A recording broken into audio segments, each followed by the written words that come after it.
Good evening, everybody. It's 8 o'clock on Tuesday. You know what that means. Time for the fun. And I'm trying to click buttons here and not make too big of a mess. But anyway, my name is Lee, and you're watching the Overland Radio Show, and we appreciate you joining us. Before we get started with everything tonight, as always, thank you to our sponsors, Overland Attic, Midland Radios, Midland USA, and Rugged Bound. We appreciate all that you do for us and helping us bring all this content to you. I will openly admit that I am tired. We had a guest scheduled for tonight.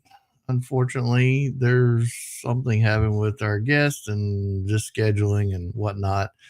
They couldn't make it, so we're going to do it another night. But Ashley and I, and we'll bring her in a minute, we have some topics that we think will be of interest to many of you. Probably not all of you, but many of you. So let's bring Ashley in with us. What's up, trouble? Well, I'm not gonna lie, I was asleep before, like at 7 o'clock. Felicia goes, "Hey, are you gonna do your radio show?" And I was like, "Yeah, but it's not anywhere near 7 o'clock." I think that's about the time I texted you, like, we are doing this tonight, right? And she's like, "It is 7 o'clock." Oh man. Anyway, it happens. I was up early, and of course, I have a weird sleep schedule anyway, so that's it. How are you? Doing pretty good.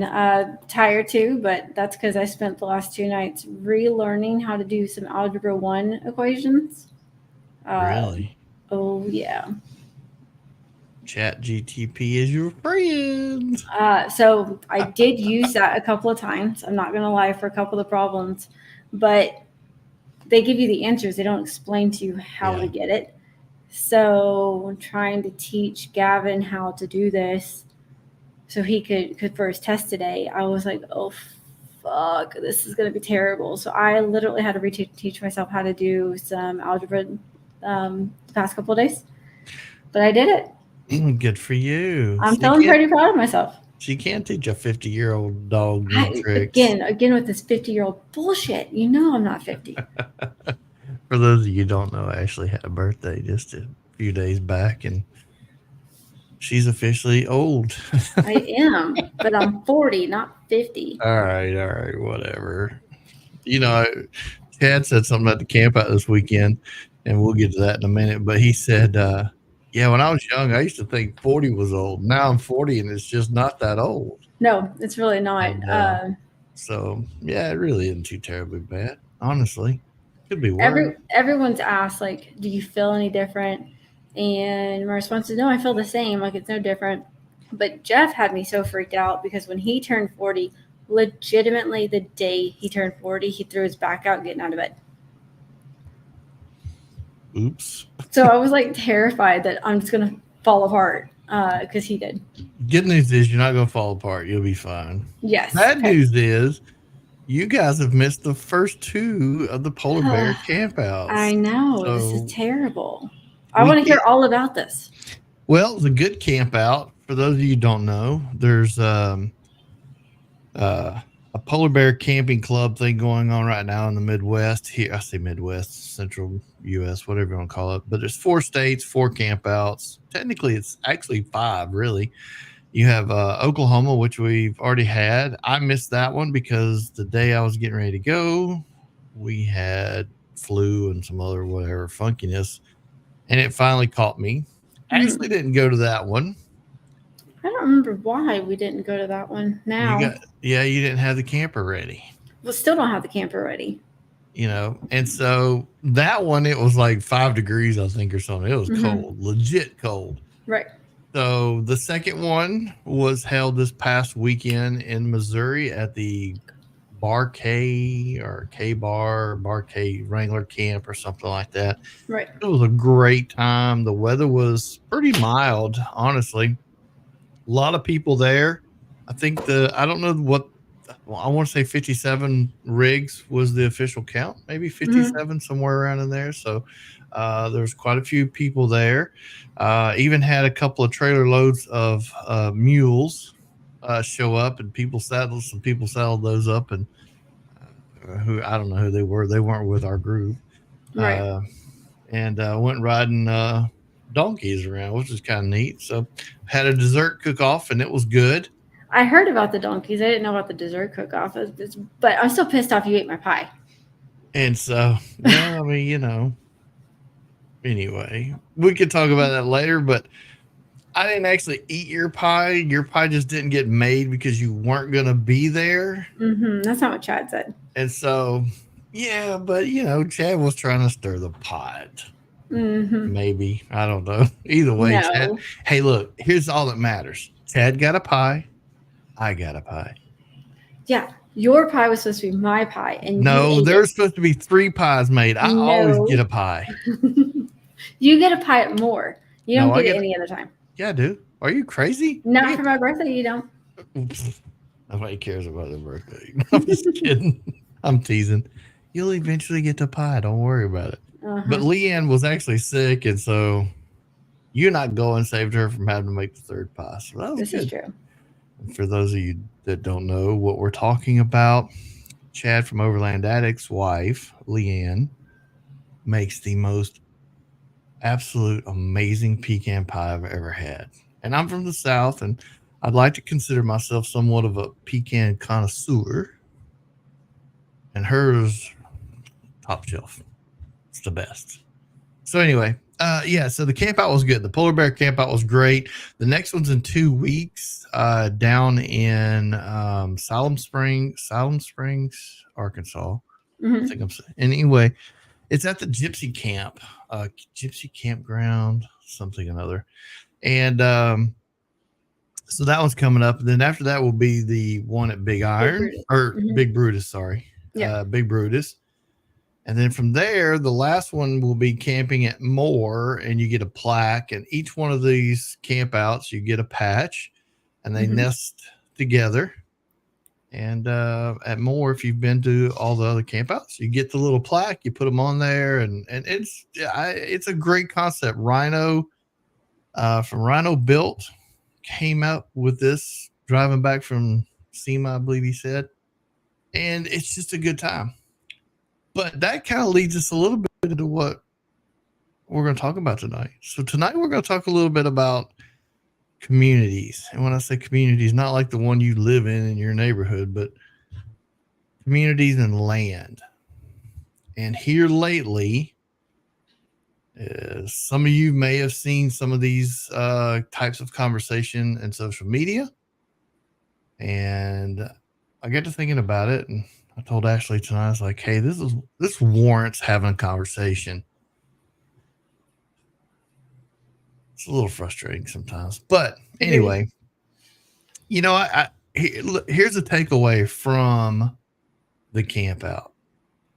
And I'll back up. So when the first camp out was at here in Oklahoma, I had this thought in the back of my mind that I would, since Oklahoma's not really known for a lot of the overlanding, I'm doing the overlanding quotes here. We're prairie land. It's flat. I know, right? But still, I know there's a lot of people around here that enjoy this kind of thing. So I took it upon myself to try to help with some of the community, building the momentum and getting more people there, and it backfired. No big deal. Yes. For this one, it was just fantastic. There was a lot of people there. But here's the takeaway. And one of the tangled up in cords, sorry. One of the takeaways was everybody gets to camp, and it's funny. You get these groups. There's a group here. There's a group over there. There's one way, way, way back over here. Right. And then there's a group here and one thing or another. And I don't know how hard I'd say I tried, but I tried hard. And I had people that were near us or near me break out fire pits and things like that. And we had a whole line. I think we had 5 or 6 maybe, of the pop-up fire pits, and we kind of scattered them around in a proximity area, built fires in the hopes that we could lure people over from some of these other outside groups that were, established. Right.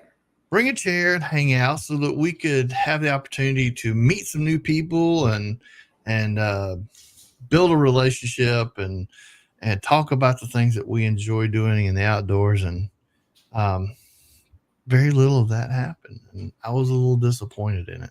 So that's not the first time I've heard that that's happened. So I've heard with other campouts events that have happened, even locally.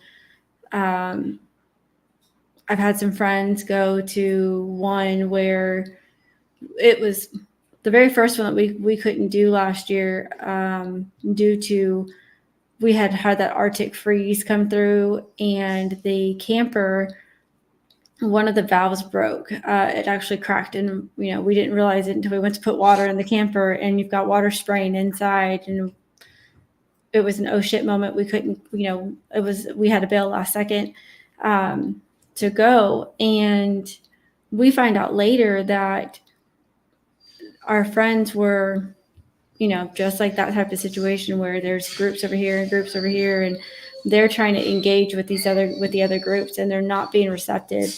And I, as everybody knows, I talk all the freaking time, and now my dog is going to go off. So sorry, guys. I don't know what his problem is. Hold on. That's terrible. I always had to yell at my kids to go take the dog out.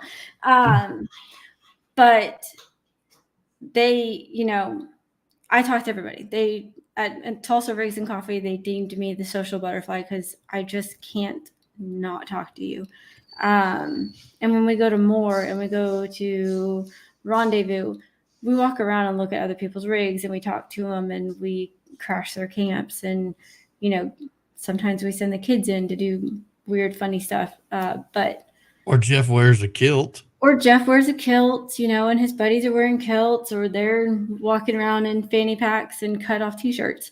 But we always try and socialize because that's how you get your community to grow. And I think there's nothing wrong with that. You want to build that community where you're stuck on a trail. You know that, hey, I met these people. They were nice. I know they had a radio. Maybe they can hear me and they can come get me, or, something. True. Absolutely. And I think we inherently I think it's just part of our human DNA to an extent, is that we tend to flock. What does that say? And birds of feather flock together. Mm-hmm. Yeah. And so I think sometimes we tend to migrate towards the folks that we already know, that we're already comfortable with having conversations or camping with, right? Instead of doing something out of the norm. Now, let me just set this scene for you. Imagine you roll into camp at this polar bear camp out, mm-hmm. and there's a group of people here. There's a group of people down there, over there. There's 5 or 6 big groups, and there's, 8 or 9, maybe plus rigs. And you just roll up and pop up and say, hey, I mind if I camp with y'all? And you don't know them from anybody. Right. There's going to be some of them that are going to be like, heck yeah, man, jump in here. Mm-hmm. There's going to be some of them be like, wait, who is this guy? That kind of stuff. And you may or may not be received well, no matter what your intentions were. Mm-hmm. And sometimes I wish we had that a little bit more. We had people that just, tried to break down that barrier, I guess, if you will, of everybody being in their clique and their group. So I'm going to make this an effort at Moore this year. At the next camp out, even in at Moore, mm-hmm. I'm going to make it a point to, instead of just sitting my lazy butt in a chair wherever I'm camping, I'm going to go take my chair and go over to somebody else's area, and I'm going to see if I can't strike up a conversation. Now I might get shot. Who knows? You are not. I mean, but I'm going to try to at least do it, because I think I think we're all missing out on something pretty valuable by not cultivating those relationships with other people that enjoy doing the same thing that we do. I agree. I mean, that's how our little group that we typically camp with, our orchestra, and I'm putting this in quotations because, I mean, typically if like at Moore or at Rendezvous or Big Iron and the big campouts that we've gone to, there's us and our two buddies, our two other families that we typically camp with. They all have the same type of camper, the Taxi Cricket camper. Right. And we discovered that how we found this is quite comical, but 3 or more crickets are called an orchestra. So we call ourselves the orchestra, and we always park the 3 crickets in a U shape together. Right. Because that camper is such a unique shape and setup, people are always stopping by to ask, can they check them out? And then the fact that there's 3 there. It looks like it's been hit. Does not look like, well, I mean, people always, when we traveled with it, people stop us at gas station and ask us if the doors are open. Yeah. But we love it. We love that people just come in and hang out and talk. And typically the boys have beer and they're offering anyone who stops by a drink. And clarify the boys meaning adults. The adult boys. Okay. Yeah. Okay. Let's clarify the grown men that, well, I can't even call them grown men because of the shenanigans that they get into. Man children. The man children. Man children is the proper term for that. The man children get into, they offer, beer or water, whatever, but we sit there and we just talk and we make friends with everybody. Hence why they ended up in a kilt after at Rendezvous, but who knows what they'll come up with more. So yeah. I think getting out of your comfort zone is a little bit it is uncomfortable. Obviously. It is. I'm doing something tonight that I've never done before when it comes to these shows. I'm actually this live broadcast is actually on my personal Facebook page, and I've never done that. I usually keep my personal Facebook page and things like that totally separated from all the other things that I do. But tonight I thought, hey, if I'm going to preach this, about kind of going out of the comfort zone and doing something, maybe I should try something a little different. And so that's what I did. I decided, you know what? I'm going to throw it on my Facebook page too, which I don't normally do. Hey, we'll see what happens. Hey, I mean, Jeff always shares it.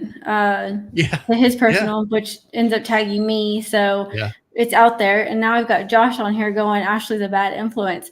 Josh, I would love to see you get involved with the boys and their shenanigans and run around in a kilt. Like, I'd probably pay big money for it. She technically is a bad influence, but no, I'm not.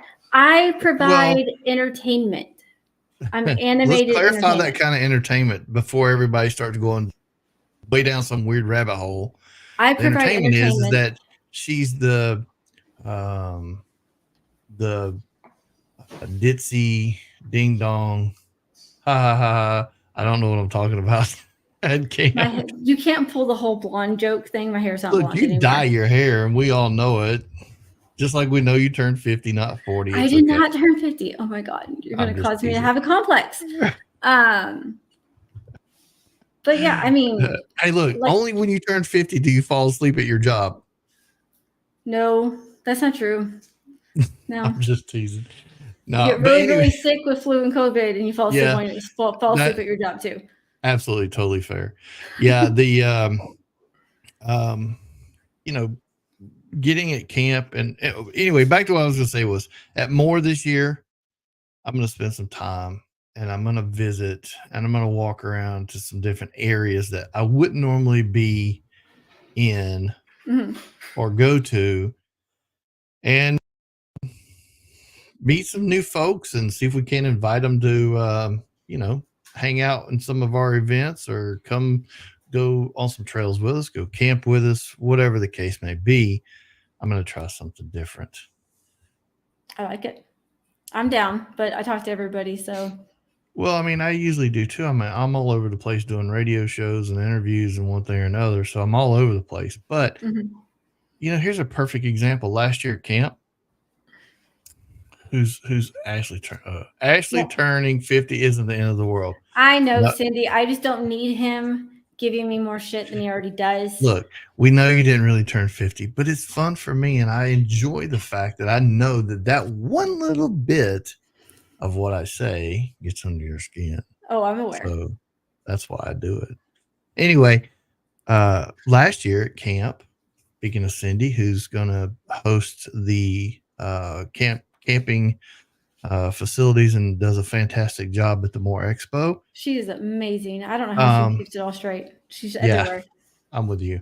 I found myself I'd go down to my tent because I had the Audi cab on the truck, and that's pretty much it. I walked over to see AJ Williams, and that was about it. But there was so many cool rigs. There were so many different people out there that, looking back, I think I missed some valuable opportunities to connect with some other people, and I don't want to do that this year. I mean, we're really good about getting up and going to look at all the rigs. So, and we purposely camped so far in the back of the Moore campground area for the vendors that we had to walk through everybody in order just to get to the expo. Yeah, that's a good idea. We just would randomly talk to people or, say hey. And it's something fun. And like I said, the cricket draws a lot of attention. Jeff, is going to have the Wander Oklahoma booth this year, and he has a concept that, as he mentioned here, that's going to be tied to this. Yeah, it kind of goes along with this conversation. Yeah. Mm-hmm.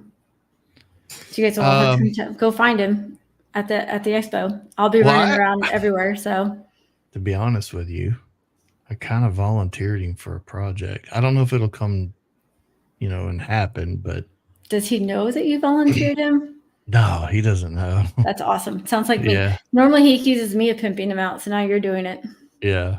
So we'll see what happens. But yeah, I did volunteer him twice, actually, to two people who have the same idea or are working on the same idea, I should say.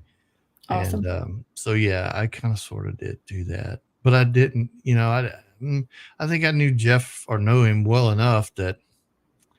He'll just roll with the punches, unless it's something bad. But it would be something he would be interested in, like overseeing a live build at the expo. Hey, no, Lord, you want him to go live, do another Viper cut live at the expo like he did a couple years ago? Yeah. He's always in. I volunteered him to climb underneath my dad's house to check the plumbing after the freeze. So nice. Nice. The other parts of this conversation with, the community things and how we tend to, I guess, group ourselves together is let's talk a little bit about the lands that we have out there. Now, some of you that are in groups that I'm in, that Ashley's in, when it comes to social media, may or may not have seen this trend. And I think the trend is coming.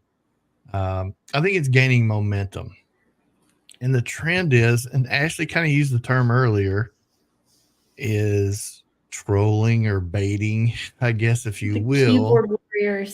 Keyboard warriors. But there's a lot of trails that are getting shut down for various reasons. And we can all point fingers and say it's the side-by-side guys that are tearing up the trails. It's easy for us to point fingers at them. It's easy for them to point fingers at us and say, we're in huge groups, or, we're bigger, so we're tearing up the trails more. Right. It's easy for anybody, including us or side-by-side folks or whoever, to point fingers at influencers who are out there on these trails, or the ones who lead big groups of people.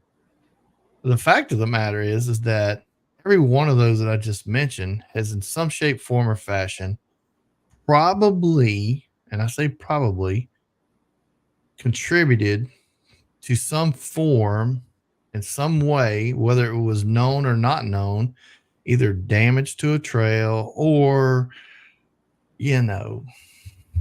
trying to waller out a mud hole, or I don't know, whatever it is. It doesn't, it can be intentional or not. intentional. Right. And then somebody complains, and then the Forest Service sees the damage that's done, and then the next thing you know, guess where we're at? We have a Right. trail that's closed. But the part that gets dirty is when it gets on social media. Mm-hmm. And people start pointing fingers. It's your fault, you guys that do this and you guys that do that. And everybody's got an opinion. Everybody's got a reason why they're right and everybody else is wrong. And the problem is I think we're all wrong and we're all right at the same time. There is such a oxymoron or whatever you want to call it. But anyway, and instead of pointing the fingers at it, we all need to collectively, as a group, come together and fight back against a lot of these things that are getting these trails that are getting closed down. I do believe that in some cases it's good to close some of the trails just to allow them some time to naturally, as things would occur, grow back or whatever. What I would prefer to see would be a relationship with the Forest Service or the BLM or whomever it is, where they could reach out to groups like the Blue Ribbon Coalition or Leave No Trace, Tread Light, Kiss My you know what, but they could reach out to them and say, hey, we don't want to close this trail down. Let's find a way to get together and let's, use your social media presence to and rehab the trail. Right. Yeah. Encourage positive use of the trail. Have some people who are advocates that spend a lot of time out there. Get out on these trails, and when they see some other people say, hey man, here's a flyer, this is something you need to know. The Forest Service is thinking about closing this down. This is why. Right. Or go out and do some rehab work. I'd be willing to jump in and, check. Wait a minute. Let's catch up for a minute. Okay, we'll stop right there. We'll do a few comments. Cindy said we had a great conversation. Met a lot of neat folks around the campfire at Moore Expo camp check-in tent. We hope people wander in to say hi and meet others like-minded if they have a few minutes. Absolutely, without a doubt. Absolutely. Cindy was playing with. There was somebody there that had a puppy. I do not remember the lady's name, but she made Emma's weekend that weekend for letting her play with the puppy, and it was a little tiny dog. And so, it's not always just overlanding related that you bond with people. Yeah, absolutely. Just damn side by side. Hey, you know what? You can't say much because there was bonfire last year. I ended up on a narrow trail. Yeah. Took a turn somewhere. Gaia wasn't working anymore, lost cell reception, and, ended up on a side-by-side trail. And there were parts where you were having to snap some branches, and I felt terrible because we couldn't get through. And then I ended up with a bunch of side-by-sides behind me. They were nice about being patient for me to go through, so until we can, pull off to the side where they can go around me and I could figure out how to get back onto a normal trail. And I think that's, I think that things like this happen. And they happen a lot more frequently than we think. And you know what? And this leads me to something I was thinking about too, is when somebody makes a mistake, like what you just described, it's really easy for somebody or people out there to jump on the bandwagon and just start, it's like a pack of dogs. You find the one wounded animal, as they say, and everybody gangs up on them. It's easy to gang up on somebody. And I think that if somebody makes a mistake, it's easier just to go, hey, I did this. I made a mistake, but I figured it out. Right. The people that were there helped me, and, they were patient and understanding. We need more of that kind of stuff versus everybody trying to go, you're a, what kind of idiot and this, that, and the other. And they probably thought I was an idiot, but beside the point, they didn't make me feel that way. Right. And in social media, which we all know how social media works, you have these groups where somebody preaches something. The problem is they preach it saying, you know, saying things one way. Somebody says, no, I've seen you do this. But instead of just admitting, hey, look, I made a mistake too. I'm human. Mm-hmm. And just because the map says it's so or not so doesn't always make it 100% perfect. I don't care what platform you use for mapping on trails. There's always going to be a room for error because garbage in is garbage out. You just got to remember that. And but they'll jump. You don't know that the people who mapped that could have been in a side by side, or could have been in a Jeep, and that trail's too small for, a full size vehicle, or the 4Runners are wider, and yeah. But the Forest Service makes mistakes. Right, they do. When they publish their maps, they're not perfect, What I hate to see is somebody who blatantly abuses either a closed trail or cuts down a tree or parks in the middle. Here's one. This cracks me up. So you park your rig in the middle of a creek and take a picture. Mm-hmm. Is it really that bad? No. Because what happens is if you or I park our truck in the middle of a creek, right? Mm-hmm. Right. And we get out, we take a picture of it. It's this beautiful picture. You got some mountains in the background, but the whole areas. People are going to just start pouncing on you in social media. Mm-hmm. The problem is that those same people will be in a group of 15 or 20 rigs that all cross that same creek. And 2 or 3 of those probably had leaky seals or an oil leak underneath the bottom of it. And they splashed all that water and they started washing all that contaminant off of it. You stop for a minute to take a picture and all of a sudden you're the bad guy. But those people that went through that same trail are washing off all the grud and grime and oil and, whatever it is that's underneath their trucks in that same river, but they're not upset about it. Well, and there's that, but there's a lot of people who believe that you just shouldn't do water crossings. And I get their concept is you're destroying that ecosystem just even a little bit by driving through it. You've messed it up, and you've caused it to be imbalanced for a little while. You have to be respectful of, you got to be respectful of the land. You got to be respectful for the earth. It's not always going to be around there. You're not always going to have access to it if they keep having to shut the trails down for that reason. Yeah. And Chad's got a good point. There needs to be a little more two-way conversations other than just shut down the trails. How about giving Agreed. Some opportunity to fix things or something right. of that nature. Like with our Goose Island cleanup, we teamed up with the Army Corps of Engineers and we did the big cleanup. Yep. Opportunities like that and groups that'll take the time and go out and do those things. The trail cleanups are massive. And I wish that we had access to more places like that here where we could take Wander, Oklahoma and go clean up the trails, take Tulsa Rigs and Coffee and go do something like that. There's just not anything in this immediate area. But I've heard that like the Sugar Loop down further south in Oklahoma, it's starting to get really trashed. And, I'd like to plan a trip where we can get a big group and go do a camp out and go do a trail cleanup out there. And, if you take shovels, if you have to, and fix trenches and things like that.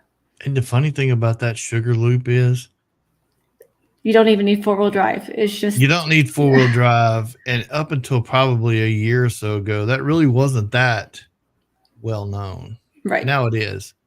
Mm-hmm. And I dare say that most of the ones that are doing that trail are people in some of these groups that we see or that we're in. So Are they the problem? Probably not, because most of them think the same way. Now, not everybody does. I've been on trails and seen people and just, for lack of better words, would like to have unloaded on them. But, and just, giving them the riot act over the whole, throwing something out of the windows or look, you go dig a hole, man. Don't just do it and leave your paper and stuff on the side, but there's a lot of people that do that. I don't know that they do it maliciously. I think some people just aren't educated. To be honest, I just think some people really aren't educated. So It's not second nature. I didn't start camping until I was well into my 20s, and there for a while I hated it, and you could not convince me to go to the bathroom outside. Yeah. I had to have a toilet. So there's a lot of people that just don't know. I was one of them for a long time, but just educate, team up and educate, be nice about it. And there's no reason why the Forest Services should be shutting down the trails without chances of us getting to go out and actually clean them up. Yeah, I'm working to try to get the Blue Ribbon Coalition group on with us one night to talk about it. One of the things that I think we face here in this part of the country, and for those of you who don't know, we're in the Oklahoma, Missouri, Arkansas area, is that Missouri and Arkansas have quite a bit of Forest Service roads and trails. Because you have the Ouachitas and the Ozark National Forest, you have the Mark Twain, and then even Southeast Oklahoma actually has some really nice trails. I was down, on some not too long ago, and never really spent much time down there, but it was beautiful. Is that these big organizations, while they may put a little effort into what we do or this part of the country, it's not as a big focus as it is out west, because that's primarily where everything happens, is out west. And no, I'm not jealous of that. I'm probably jealous I can't get out there more often, but I'm jealous that I can't get out there more often. But these organizations tend to migrate more into that part of the country because it is more populated, I guess, if you will, than it is here. Not any less important when it comes to keeping trails open, but we're not on the radar like they are out there. And I think that's a big thing for us. Well, I think if we can get together and start doing more events that are doing the cleanups, even if it's just campgrounds, not just trails, it's going to bring that attention in versus just quietly doing it. Like Cindy commented over here saying that the Forest Service closed the only NF 4x4 trail in Wisconsin. The local ranger commented that he was shocked that they didn't hear any complaints about it. They're not posting about it. They're not giving us warning for chances for us to fix it.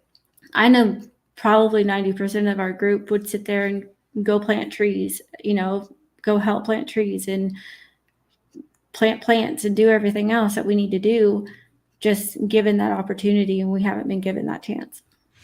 Yeah, I think that sometimes if we were given that opportunity, you're right, we would probably head off some of these trail closures. What I would like to see the Forest Service do is, at the beginning of the trail, not all trails, but some trails, you have the little Forest Service marker. Right. I wish the Forest Service would put up a posted sign saying, warning, this trail is under, under scrutiny for whatever. And, we may shut this down, or we're considering shut it down, blah, blah, blah, or whatever, and give us a chance to come in and say, hey, wait, what can we do to help fix this before it becomes something? Because I'll be the first to admit that I'm not a hardcore off-roader. It's not my thing. I enjoy getting out on the back roads. I enjoy getting out on some trails. I have a tendency to shy away from, if I'm on a trail with a group of other people, I cringe sometimes when we get to these mud holes, and I watch these guys just try to break the sound barrier getting through a mud hole.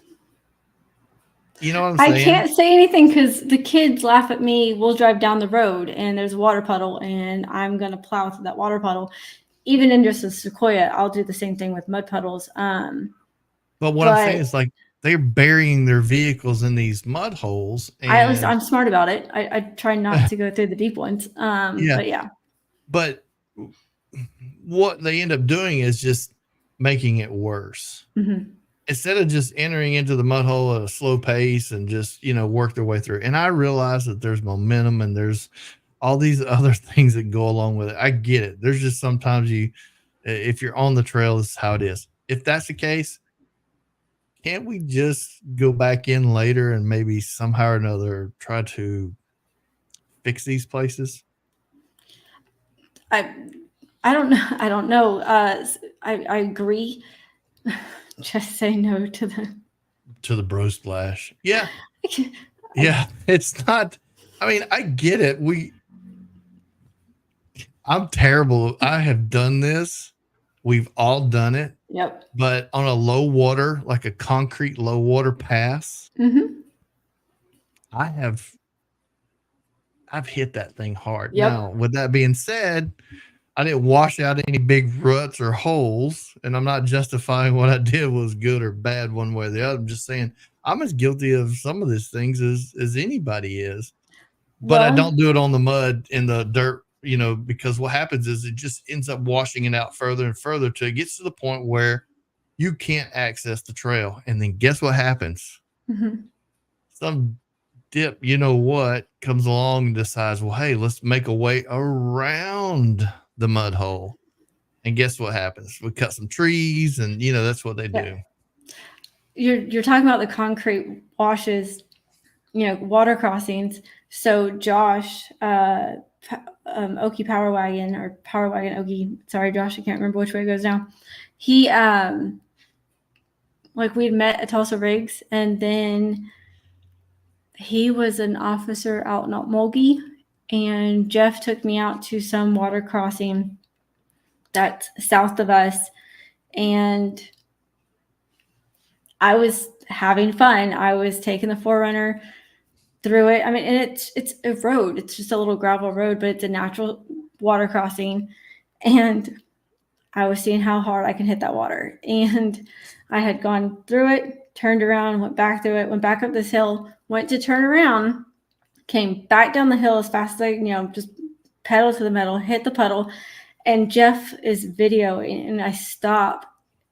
And he goes, "You're about to fucking get in trouble. You're about to get pulled over because there's this cop that's pulling up behind me." And it was freaking Josh giving me shit because he realized who I was. And I was, just thank God it was him. But yes, so that's how our little friendship started. But and the takeaway from all that is that nobody's immune from doing it. I think it's like a kid thing in us. Mm-hmm. The difference in doing it on a pavement or concrete area is I don't think you're really, contributing to a deeper rutted out trail system. Right. When you do that out on the trails, that's my point is you make these holes so deep that somebody comes along and instead of going through it, but wants to continue the trail, they make a new trail around it, mm-hmm. which is what we don't want them to do. Right. And then what happens when we come through there is we come through there and we know we can't traverse that big, huge hole. Mm-hmm. And so we see that bypass that somebody's made and we take it too. Right. We do. We do. So we're the one out at Goose Island, that big mud puddle that never dries. Perfect example. I never drive through it. I have seen people plow through it. I know that it's, it's deeper than it looks. I don't know it's, in the mud. I don't know what type of rocks or anything like that are in there and exactly how deep it is. So there's that pull off now. And that little pull off area just keeps getting a little bit wider and a little bit wider because now that is starting to rut out and get deeper and hold more mud. So people are just continuing to go around. Yeah. I also think that it would be beneficial if the Forest Service or groups could go mm-hmm. out and at some of these areas work with the Forest Service to either one, drain off these big mud holes mm-hmm. or backfill them if they can. I mean, I don't know what the solution is, and I'm just spitballing at that. But Jeff's over here popping off saying he's going to buy an overlanding skid steer. Yeah. But what I'm trying to say is that in lieu of one, shutting down a trail, or two, somebody making a new trail, why don't we fix what's there first? Agreed. If it's possible. And I don't want to bash on the side by side guys because there's none of them here at this very moment. But I will say that I have seen firsthand a few times some of the things that they've done, like just take off through the woods. I mean, just literally through the woods. And I think it's a bad deal. I think that's one of those things that just, yeah. I agree. And Cindy just put it best, or the local ranger said the squeaky wheel gets the grease. So we all need to sit and get together and make noise and get more of the events. You know, Steve's talked about the NFTR Foundation. You know, it's worked with the Florida forest area, and they're doing cleanups, and you know, but he's also making a comment that's true. They're shutting down the trails, and they're wiping out that forest area completely to build houses, to build shopping centers.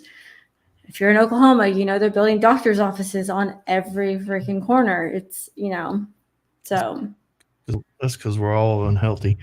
That's not the point. Yeah, that's a whole nother show. Anyway, so you're absolutely right.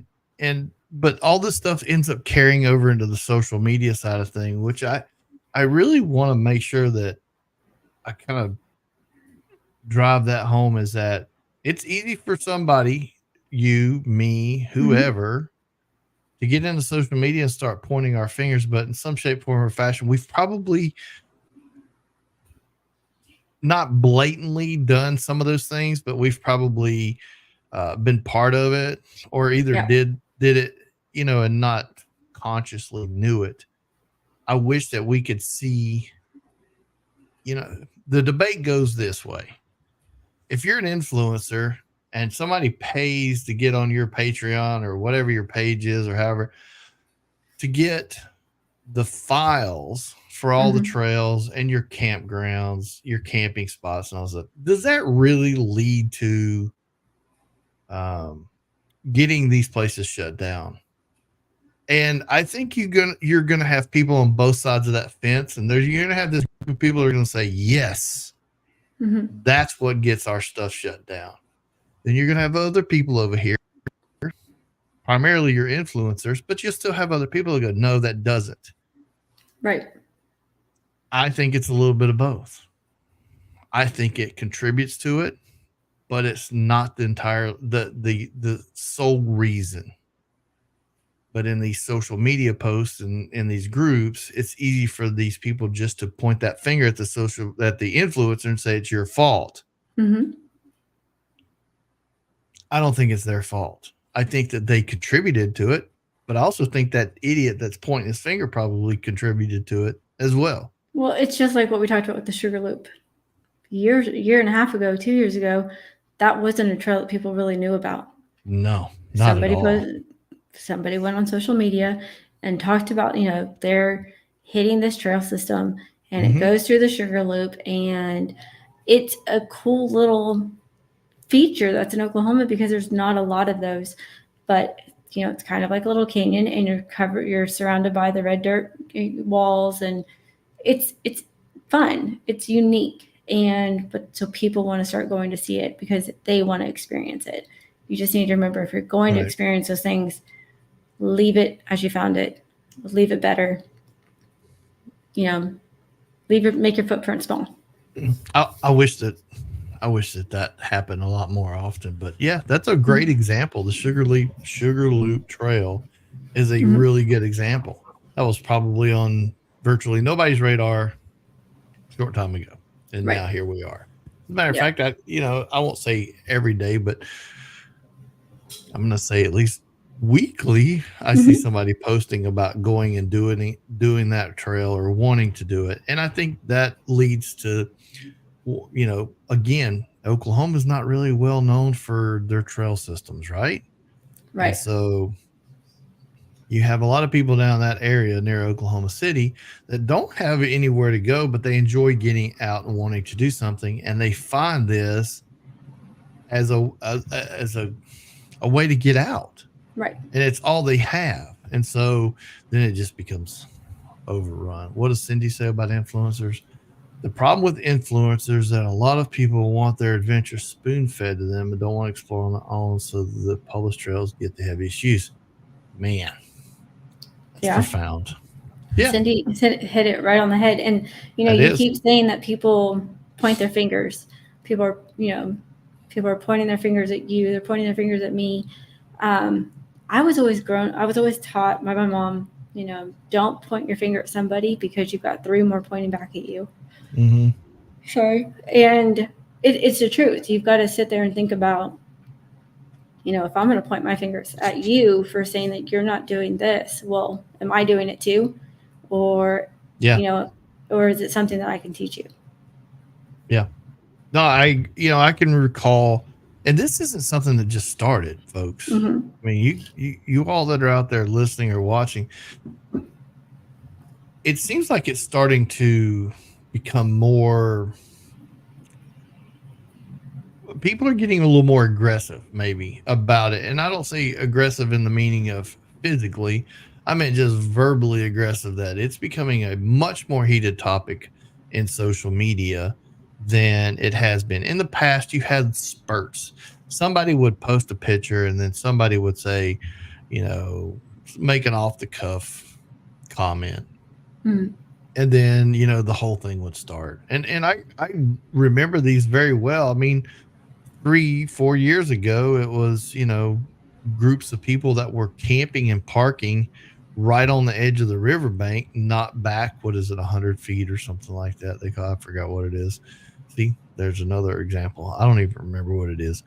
And then you had, some of them that were, taking people on trail rides. And then there was the whole, well, you're guiding people. Do you have a permit? And then that became a big issue. And then it was, dude, why'd you cut the tree down, on the trail and things? I mean, they're just, look,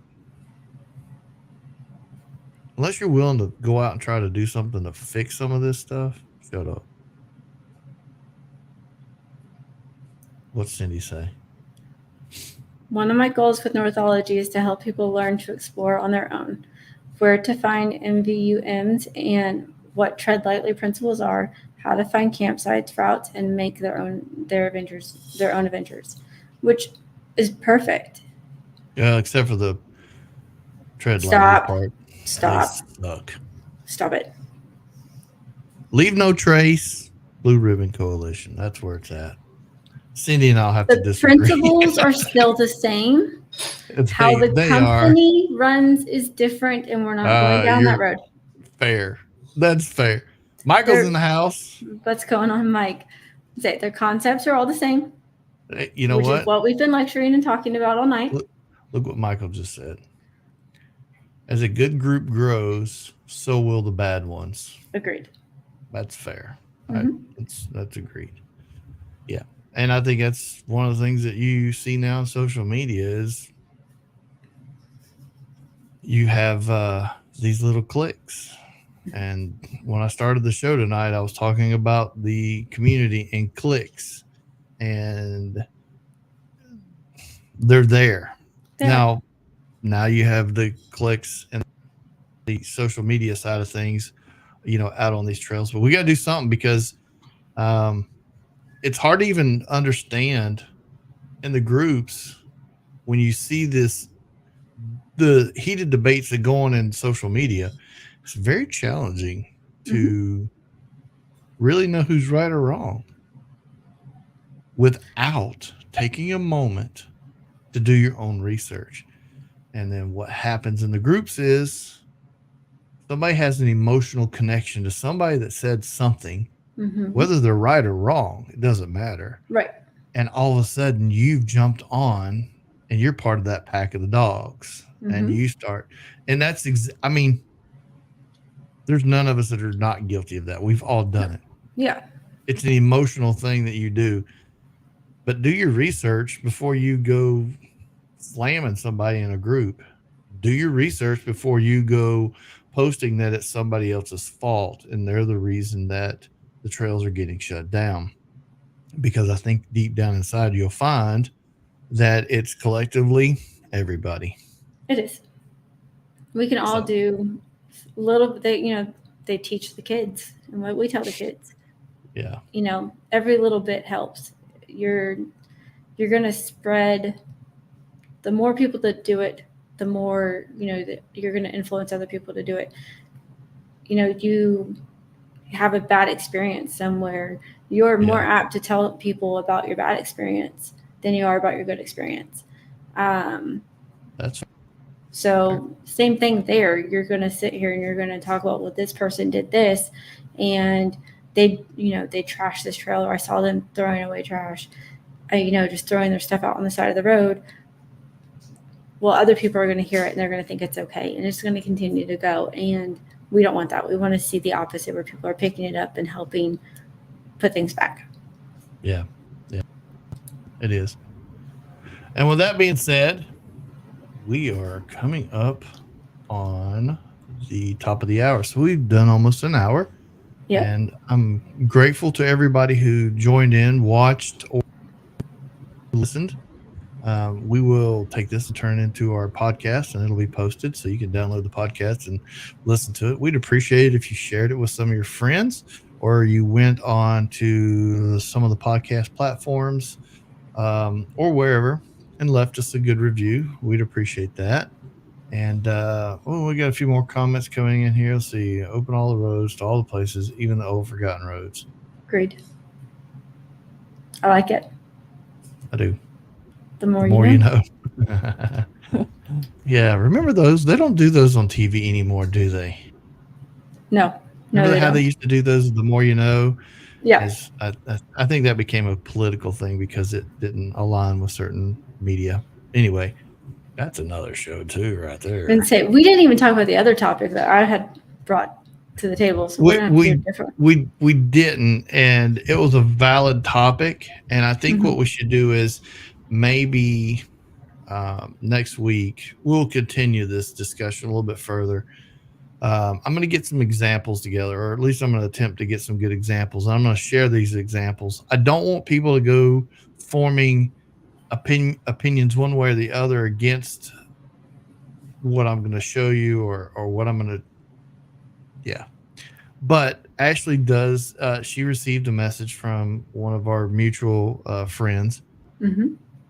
And so everybody think about this for next week's show. Yeah. To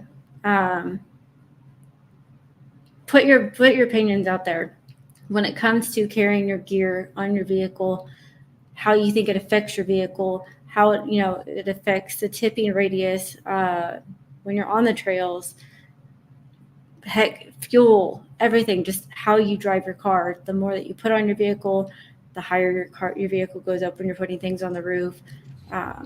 Think about those things. I'd like to see everybody's perspective. Yeah, it'll be interesting to know, what people think about it. I have, like, many opinions of differences, but absolutely, I think it's something that's worthy of a discussion. Chad, I will call you as soon as we hang up and we're done. You're in trouble that you have to call him after this. No, we're going to talk about pew-pews. Probably. Oh. But, and then Cindy, the transcript will be available. All the transcripts are always on. If you go to the Overland Podcast Network and see the Overland Radio Show there, all of our shows that are broadcast live, we turn them into podcasts. Each one of those episodes will have a transcript, have show notes, show quotes. So AI, this is all AI driven.